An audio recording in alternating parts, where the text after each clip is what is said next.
네, 반갑습니다. 11월 22일 금요일 아침 시황입니다. 자, 다우지수는 1% 올랐습니다. 분위기 좋게 끝났네요. 나스닥은 상승 출발했다가 하락, 그리고 다시 상승 마감이 됐습니다. 자, 되돌림을 보여줬기 때문에 뭐 흐름은 나쁘지 않다라고 볼 수가 있겠죠. 전체적으로는 네, 흐름들이 다 상승 마감했기 때문에 분위기는 괜찮다 이렇게 볼 수 있겠죠. 자, S&P 500은 플러스 0.53% 전반적으로 좋았습니다. 그래서 뭐 시장 분위기가 나쁘지 않은데 라는 느낌을 좀 가질 수는 있겠습니다만 매그니피센트 즉 기술주 상당 부분은 하락세를 보였고요. 엔비디아는 0.5% 정도 상승 마감이 되긴 했습니다. 자, 기대감이 조금 약해지고 있다 이런 얘기가 나올 정도인데 자, 어떤 상황들인지 살펴보도록 합니다. 뉴스 볼게요. 자, 뉴욕 증시가 일제히 상승 다시 랠리인가요? 글쎄다 라는 얘기가 나오죠. 자, 이런 얘기들이 계속 나오고 있는 모습들은 아무래도 이제 그 기술주들의 반등이 너무 세게 올라갔던 부분도 좀 있는 거고, 또 비트코인이 지금 10만 달러 육박하고 있다는 얘기가 전해지고 있잖아요. 그러다 보니까 아무래도 이제 그 미국 같은 경우도 자금의 이동이 계속 나오는 거 아니겠는가 생각되고, 또 12월에는 네, 금리 동결 얘기도 나오고 있다. 이런 얘기들. 또 우크라이나 전쟁 기대감이 고조되고 있다. 러시아에서 이번에 중거리 탄도미사일을 뭐 발사를 하는 모습이 좀 있었죠. 물론 뭐 공격을 하는 모습은 아니지만 일단 이런 미사일을 발사할 수 있다. 네, 이렇게 얘기를 또 하면서 네, 뭐 핵에 대한 어떤 위협도는 조금 다운됐지만 네, 공격이 더 심화가 되면서 이제 전쟁이 끝나지 않는다. 뭐 이런 식으로 얘기가 좀 되는 부분인 것 같기도 합니다. 자, 유가도 다시 올라가고요. 뭐 분위기가 좀 애매합니다. 그죠? 네. 자, 지금 보니까 엔비디아의 모습 이쪽이 이제 제일 주목을 좀 받는 모습이에요. 전날 예상치를 웃돈 실적을 내놓은 엔비디아는 극심한 변동성을 보였다. 올랐다 내렸다 올랐다 내렸다 계속했죠. 즉 방향을 정하지 못했다라는 얘기가 되는 거고요.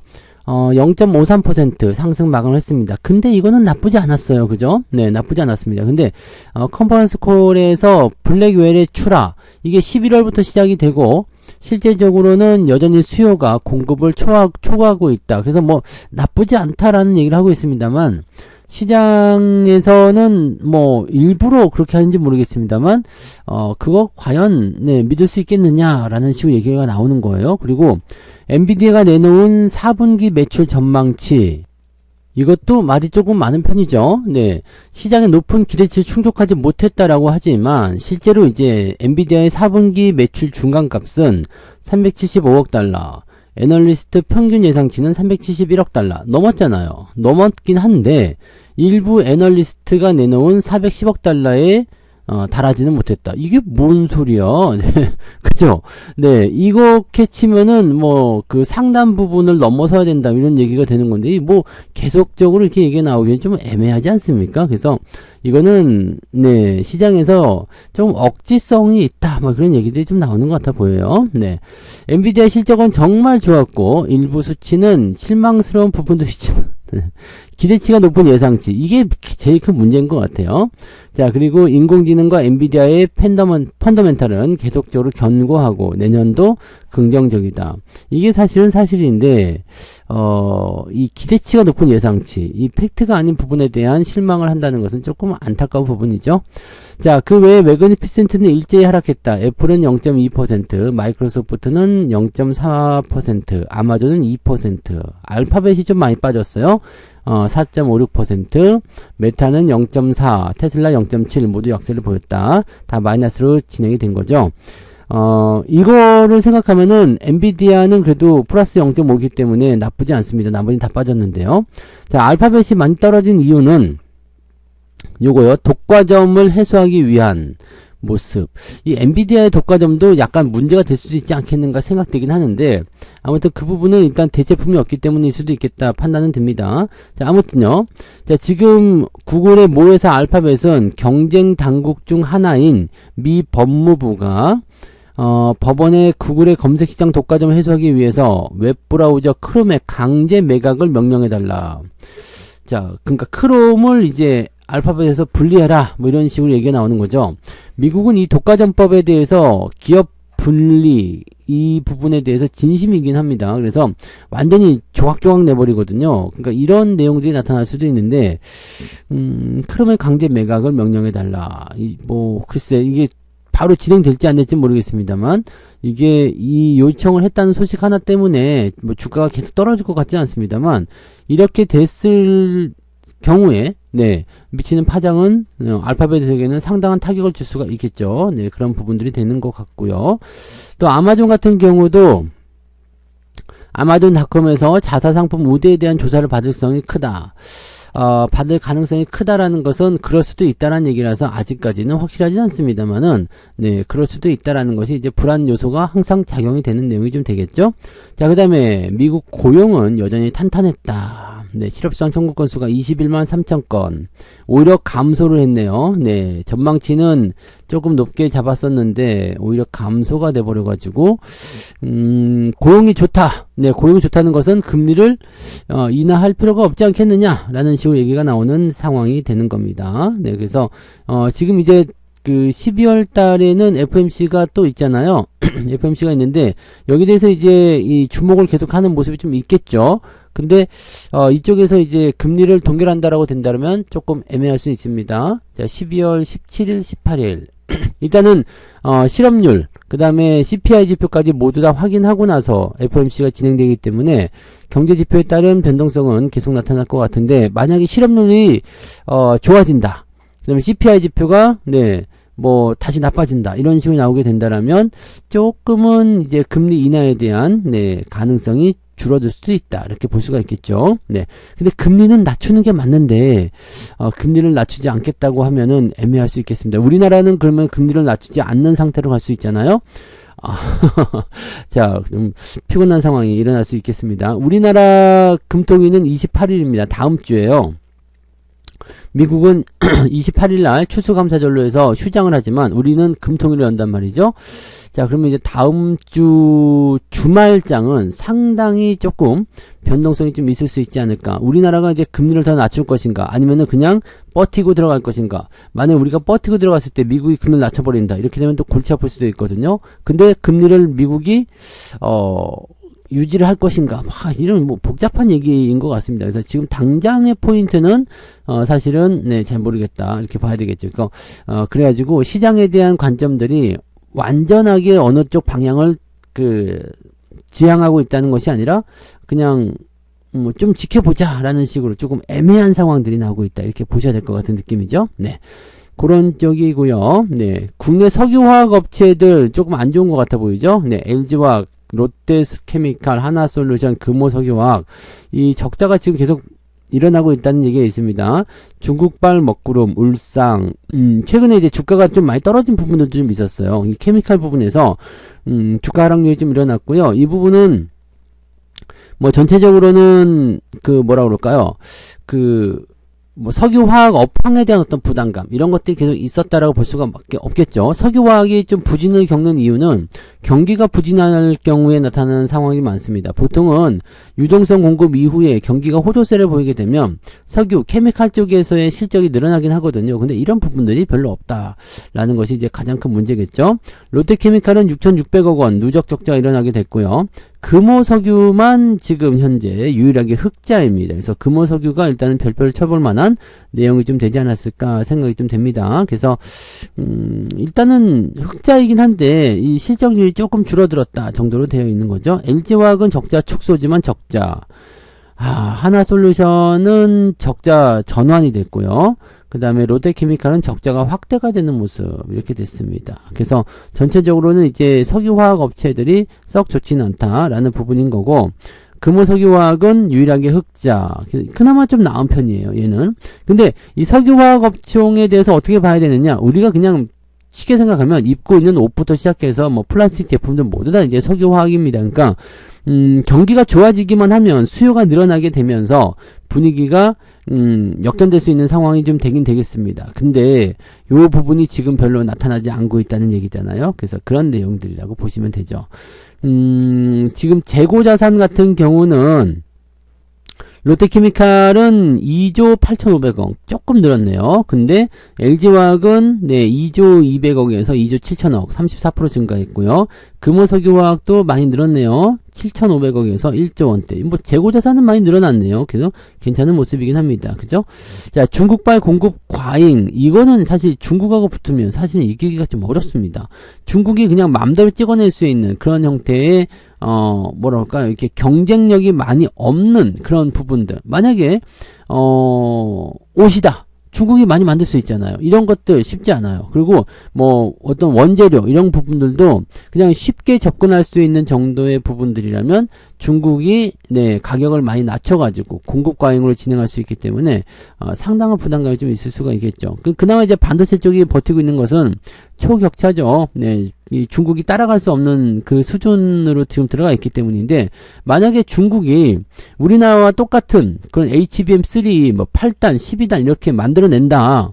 뭐 품질도 나쁘지 않다. 그러면 가격적인 측면에서 우리가 밀릴 수밖에 없거든요. 그러니까 이런 기술 유출이라든지 이런 부분들을 정말로 막아야 되는 이유는 바로 여기에 있어요. 중국이 이거 잠식해 들어오게 되면 우리나라 산업 무너지는 거는 진짜 순식간이거든요. 특히 이제 요즘에 보면은 그 중국 기업들이 가격이 싸다 보니까 그런 사례들 요즘에 많이 나오잖아요. 이게 어디였어요? 귀뚜라미 보일러? 얘네들이 이제 센서 그 납품하는 하청업체의 기술력을 어디다 줬어요? 중국 기업에게 줘가지고 야 니네 이거 만들어 볼래? 그래가지고 납품까지 받았다는 거잖아요. 그러니까 이런 그 불공정한 이 부도덕한 상황이 벌어지게 되면 이게 나중에 무슨 일이 벌어질지를 모르고 이렇게 한다는 것은 굉장히 큰 문제죠. 그러니까 지금 현재 시점에서 어떤 수익이나 실적 이런 것들을 위해서 이런 부분들을 하면 안 되죠. 근데 아무튼 뭐 중국이 자체적으로 끌고 올라오는 부분에 대해서는 사실은 뭐 대응하기가 상당히 어려울 거라 생각합니다. 그래서 케미칼 쪽에서도 계속적으로 이제 그 해외 시장을 좀 넓혀 나가야 되는 부분도 좀 있긴 하겠습니다만 업황 침체에 대한 부분들은 약간은 부담스러운 부분이 좀 있다라고 보셔야 되겠죠. 금호석유는 그래도 배당도 잘 주고요. 네, 뭐 나쁘진 않습니다. 그래서 화학주 중에서는 그래도 금호석유가 그나마 제일 나은 상황이 아니냐 이런 식으로 전망이 되고 있다. 이런 얘기가 되는 거죠. 네. 화학주들은 일단은 뭐 주가 흐름이 크게 문제가 없다 그러면 잘만 버텨주면 별 문제는 없을 거예요. 어쨌든 경기는 더 좋아지게 될 테니까요. 네. 코인이 요즘에 계속 올라가니까 이더리움이 좀 서럽다는 얘기가 나옵니다. 왜? 대장님만 잘 갑니다. 비트코인만 잘 가요. 요즘에 비트코인하고 밈코인이죠. 걔네들만 잘 갑니다. 밈코인은 도대체 뭔지는 뭐 비트코인도 뭔지는 모르겠습니다만 아무튼 뭐 그렇다고 합니다. 네, 밈코인 이런 거 솔라나를 사고 솔라나를 다시 밈코인을 교환한다. 뭐 이런 식으로 되어 있는데 약간 보니까 이 코인 시장 자체가 좀 과열됐다는 느낌들이 계속 있는 것 같아요. 예, 요즘에는 뭐 그냥 전부 다 코인이니까 예, 그렇게 되는 것 같습니다. 미국장도 이제 됐어. 왜냐면 주가 조정을 좀 받았잖아요. 그러니까 미국장도 됐어. 재미없어. 그렇게 해가지고 코인으로 다들 넘어가는 것 같더라고요. 조심해야 됩니다. 네. 자, 가스업체 빅딜 잇따른 무산은 삼전 때문이다. 이것도 참, 네. 자, 효성화학 특수가스 사업부 매각이 무산되었다. 이것은 삼성전자 때문에 왜냐면 삼성전자를 주력 고객사로 두고 있기 때문에 M&A도 안 되고 있는 것이다. 이렇게 얘기를 하고 있는 것 같아요. 자, SK 스페셜티 같은 경우는 이제 SK하고 연결고리가 있기 때문에 얘네들은 괜찮다. 얘기가 되고 있는데 이 SK 스페셜티를 제외한 나머지 두 가게 매각이 두 곳의 매각이 지금 불발되었다라고 되어 있는 거죠. 그러니까 SK 하이닉스는 잘 나가니까 괜찮아. 근데 삼성전자는 안 돼. 그러면서 M&A가 철회됐다는 얘기인데 이게 진짜 삼성전자 때문인지 한번 생각해봐라 이놈들아 라고 얘기를 하고 생각할 부분이 될 것 같습니다. 요거는 조금 아닌 것 같아 보이는데요. 네, 이것을 뭐 글쎄다, 네, 라는 생각이죠. 이렇게까지 연결고리를 잡아가야 되나? 라는 생각이 좀 있네요. 삼성전자 의존도가 높은 에이프로 덕츠코리아 효성화학 특수사업부와는 달리 현재까지 네, 하이닉스를 포함한 SK그룹 계열사와의 거래 비중이 높기 때문이다. 네, 요거는 약간 네, 억지라고 봐야 되겠죠. 네, 뭐 영향이 아예 없을 수는 아니지. 영향이 아예 없다고 봐야 되겠죠. 네, 뭐 그렇다고 해서 삼성전자의 실적이 부진하다고 하는데 실질적으로 부진하다는 것도 좀 애매한 것 같고요. 네. 요거는 조금, 네. 이걸 우리나라 요즘 말로 뭐라 그래요? 억가라고 합니까? 억지로 까는 거? 네. 이거는 조금, 네. 핑계를 대는 것 같은 느낌이에요. 뭔가, 매각에 대한 조건이라든지 이런 것들이 좀 안 맞지 않았나라는 생각이 좀 있는데요. 네. 한번 찾아보세요. 네. 이거는 아닌 것 같아 보이죠? 네.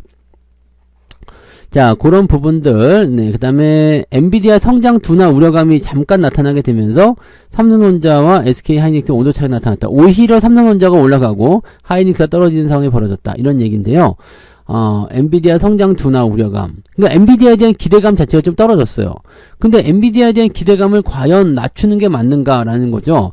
주가가 많이 올라간 것에 대한 부담감은 분명히 있습니다. 근데 엔비디아가 가지고 있는 이 AI 산업에 대한 부분들은 실제적으로는 나쁘지 않습니다. 그래서 이런 부분들도 계속 뉴스에 휘둘릴 필요는 없습니다. 생각해보니까 실적이 좋네. 네, 생각해 보니까 좋다는 것도 좀 이상한 거죠. 생각하지 않아도 좋은 거 다 알아야 되는 거 아닙니까? 라는 생각인데요. 아마 미국장이 오늘 전체적으로 좀 내려앉는 모습이 아니었다면 엔비디아의 주가 상승은 좀 컸을 거라고 생각이 좀 드네요. 그래서 그런 부분들, 뭐 분위기는 나빠 보이지 않는다고 생각이 좀 됩니다. 네, 그런 부분들. 알테오젠이 삼성전자의 거래대금 추월. 뭐 삼성전자가 기준점이야? 왜 다들 네, 깔 때는 언제고 다 기준으로 잡고 있을까? 자, 그러면 안 되겠죠. 네, 알테오젠이 이번에 그 거래량이 조금 변동성을 좀 키웠던 모습이 좀 있어요. 20%까지 폭락했다가 3.9% 상승한 이 부분까지 올라가기도 했었다. 자, 이렇게 되면은 시가총액이 하루에 4조 5천원씩 움직였다. 이게 정상이 아니겠죠? 네. 주가가 당중 폭락하니까 개인 투자자가 648억 원 순매수에 나섰다. 근데 기관과 외국인 투자자들은 매도를 했다. 뭐 때문인데? 라는 생각인데, 저가 매수에 나선 슈퍼개미도 등장했다. 라고 되어 있고요. 알테오젠의 주가가 어떻게 될지는 모르겠네요. 그죠? 거래량이 지금 삼성전자 1.5배를 기록했다. 이런 식으로 하고 있는데, 내용이 뭡니까? 특허권 소송 제기 논란에 특허 포트폴리오가 탄탄하게 구성되어 있다. 보호하고 있다. 뭐, 특별한 건 아닌데, 네. 지금 이제 이런 뉴스가 좀 있었네요. 바이오 업체 할로자임 테라퓨틱스가 알테오젠에게 특허 소송을 제기할 수 있다는 의혹이 퍼졌었다. 의혹. 이거는 소송은 제기할 수 있는 부분이지 않나요? 네. 소송을 제기했다. 물론 악재가 될 수 있겠습니다만, 소송을 제기한다고 해서 이것이 모두 다, 네, 문제가 되진 않잖아요? 네. 그래서 뭐, 지금, 특허를 계속 진행을 해 놓은 상태이기 때문에 문제는 없다는 얘기고, 다양한 특허 출원을 위해서 독자적 기술 위치 재확인 등등을 노력하고 있다. 네.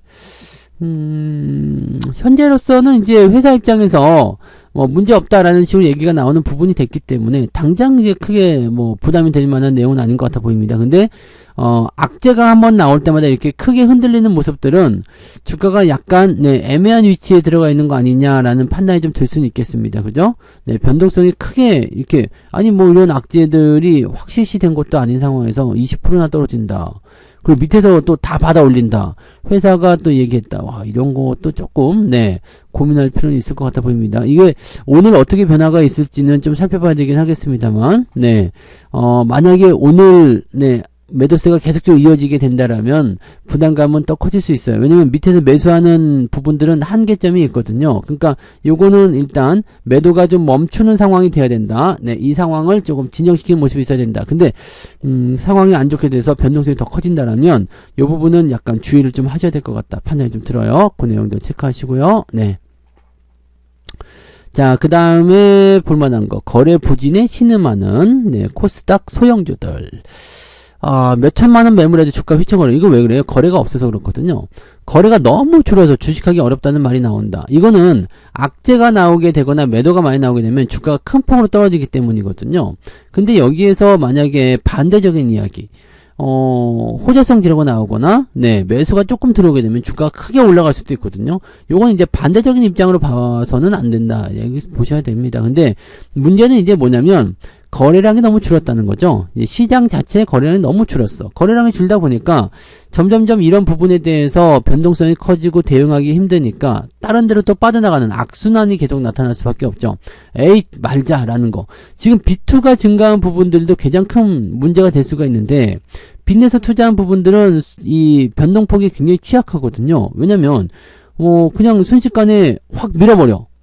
B2가 지금 들어와 있는 상태예요. 근데 거래가 없는 상태에서 어떤 악재나 또는 뭐 어떤 매각의 어떤 증가를 통해 가지고 주가가 크게 밀렸어요. 이렇게 되면은 빚내서 투자한 사람들은 담보 비율이 순식간에 내려갈 수 있기 때문에 이런 상태에서는 바로 그게 B2가 털려버리는 그런 이상한 형태가 나타날 수가 있겠죠. 그러니까 빚내서 투자한 사람들도 점점 좀 줄어들고 있습니다.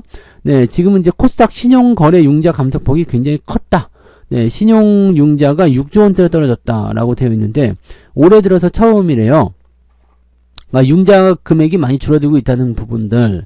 이거는 그냥 뭐 시장이 건전성을 띄웠다라기보다도 그냥 주가가 너무 큰 변동성을 보이니까 빚내서 투자하면 안 되겠다. 이런 식으로 되는 거고요. 빠져나간 자금은 해외 증시와 코인 시장으로 몰려갔을 것으로 추정되고 있다. 거래가 많은 쪽에, 사람이 많은 쪽에 몰리는 것은 어떻게 보면 당연한 얘기겠죠? 자, 거래 부진, 이 부분에 대해서 빨리 어떻게 좀, 뭐 정책이 있든 뭐가 있든 뭐 있어야 되지 않겠습니까? 지금, 지난 20일 기준, 코스피 같은 경우는 7조 8천억, 코스닥은 7조 8천억, 둘 다 7조 8천억이네요. 이게, 반토막입니다.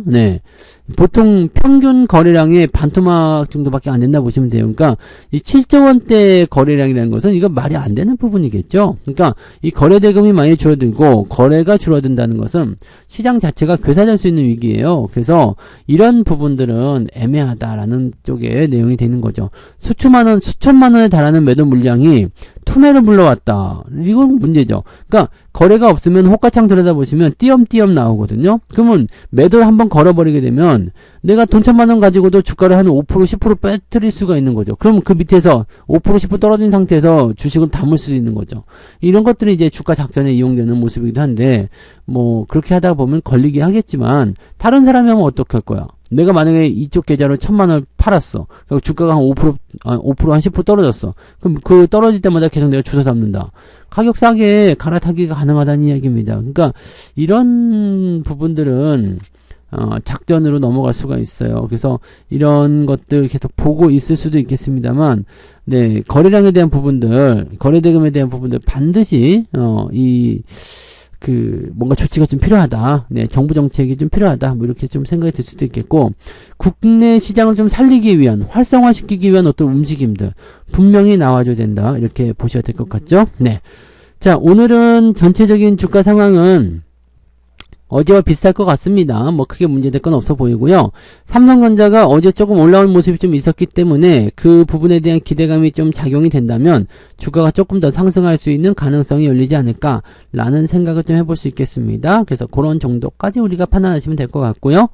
뭐 시총 상위권 종목군들에 대해서는 뭐 약간의 변수는 좀 발생할 수 있겠습니다만 그렇게까지 뭐 주가를 끌어내릴 만한 악재가 따로 발생하지 않았기 때문에 아마 오늘도 종목의 움직임이 어느 쪽 방향을 좀 더 틀어주느냐에 따라서 상황은 좀 달라질 것 같고요. 삼성전자가 만약에 상승 흐름을 계속 이어가 준다라면 시장 분위기는 오늘 주말이지만 플러스 국면 유지할 수 있지 않을까 생각됩니다.